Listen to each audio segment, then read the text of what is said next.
Nandito na naman ako at syempre, good morning dyan, good evening dito.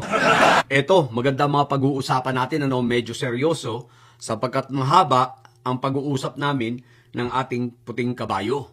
At ito ay tatlong bahagi yung aming napag-usapan at iba't ibang mga issues, no? So, pero ito, unahin muna natin, okay? Unahin natin itong para i-share ko sa inyo, para sa ganon, basagin na agad natin sila. Hanggat maaga, basagin natin para malaman ng mga taong ito na alam na natin ang mga gagawin nilang pagkilos.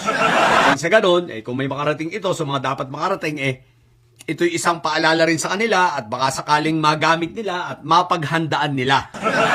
Okay? So sige, unahin natin actually isinulat ko na para hindi ako mawala dahil napakarami talaga. So isinulat ko na, ninote ko na siya. Okay, eto guys. Ang 2026 talaga yan. Magiging labanan ng impeachment to impeachment yan. Impeachment kay PBBM at impeachment kay Sayad. So di ba nabanggit ko na rin sa inyo yung planong impeachment laban kay PBBM ng grupo nitong pamilyang may Sayad. So talagang tuloy-tuloy nila yan out of desperation. So tuloy-tuloy talaga nila yan. At hindi nila titigilan. So impeachment versus impeachment, no? Now, guys, may dumating na galing basta somewhere diyan. Dumating na ang isa sa magiging witness para sa impeachment kay PBBM. Ang lulutuin nilang gawa-gawang impeachment, gawa-gawang kwento, nasa Davao City na. Ang taong ito, hindi ko muna papangalanan pero abangan nyo na lang. Ang taong ito siya? Babae. Yun, binigyan ko na kayo ng clue. Babae at mahilig ito sa Belgian chocolate. So ito mag-witness laban sa ating Pangulo. Isa pang clue. Ito ay dating asawa ng isang opisyal ngayon ng gobyerno. Ng isang sekretary. Yun ang gagamitin nilang witness. Okay? So, nandyan na siya ngayon sa Davao City. Pangalawa, nagkakaproblema lang itong mga sila Sayad sapagkat hindi nila makuha o hindi nila malocate ang kinaroroonan nung sana another witness rin para magko-corroborate naman sa testimony nitong si Gutesa. So hindi nila malocate yung pamilya kung nasan para ibaon at ibaon pa si PBBM pati si Congressman Romualdez. Ang pangatlo, eto itong mga grupo nila Sayad ay patuloy na kumakausap. Kinakausap nilang patuloy itong mga congressman mula sa Visayas na bumaliktad laban na kay PBBM. At ang kanilang sinasabi dahil wala nga, 'di ba? Dahil sa malinis ngayon ang budget, wala silang budget na ibinigay. Ibig sabihin, hindi tinilagahan ng budget itong mga congressman sa kanilang mga distrito. Ito ang kanilang ginagamit ngayon na pang brainwash at pang manipulate dito sa mga congressman na ito. Nawa manindigan kayo mga congressman na nandyan sa Visayas at sa Mindanao, At ito, plano nilang patalsikin. Tulad ng sinabi ko noon, plano talaga nilang patalsikin si House Speaker Bogie D.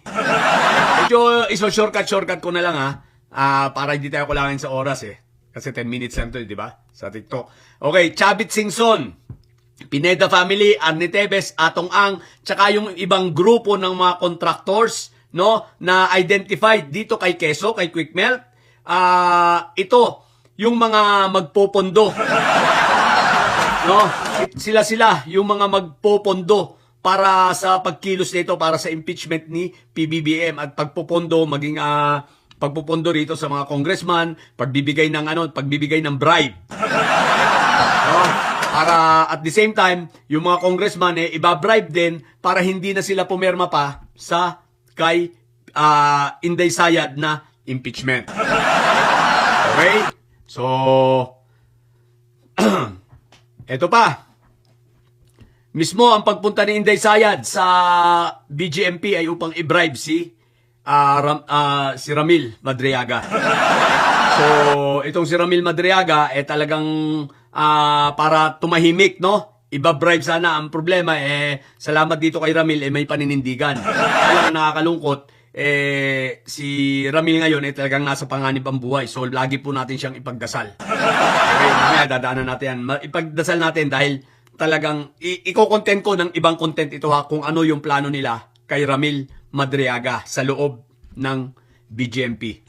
So, ipagdasal natin sapagkat talagang nanganganib ang buhay ni Ramil Madriaga. No? Suportahan natin siya, talagang manawagan tayo at kumatok na talagang ingatan siya ng Diyos, ingatan din ng ating gobyerno.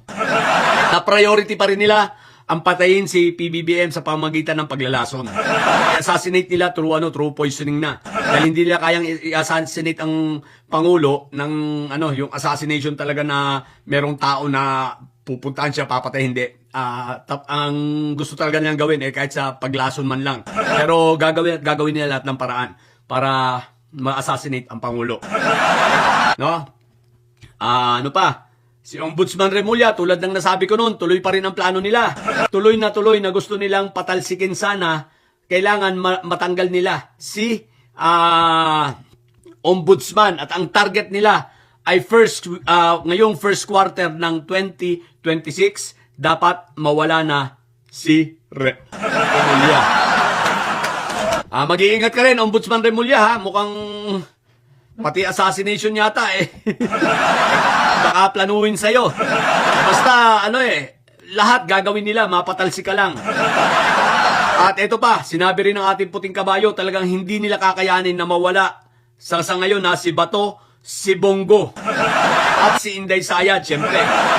So, talagang gagawin nila ang lahat ng paraan para itong mga ito ay manatili. At before mag-impeachment, abangan natin itong si Mangga ay may papasabugin na naman. Papasabugin kasinungalingan upang sa ganon mapagtibay ang impeachment laban kay PBBM.